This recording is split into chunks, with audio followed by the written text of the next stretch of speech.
Alors les puces du design, c'est dans combien de temps? C'est du 10 au 13 mai à Bercy, voilà, si vous passez exactement. par là. Et nous, on est allés rencontrer les experts, parce que vous savez, quand vous allez sur un salon d'antiquaire, sur une jolie brocante, ou comme c'est le cas aujourd'hui au salon des puces du design, eh bien, il y a des experts qui sont là, à votre disposition, et ils vous aident, ils vous guident dans vos achats, ils vous garantissent à 100% ce que vous allez acheter.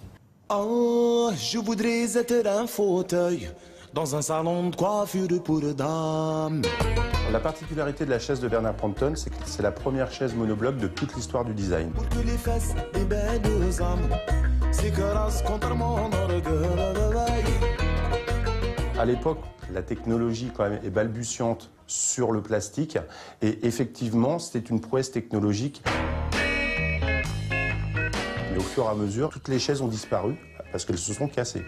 Il y a eu une édition qui a été fabriquée par Herman Miller, éditée entre 1971 et 1982, et qui effectivement était une chaise qui ne cassait plus parce qu'elle avait été améliorée au niveau technique.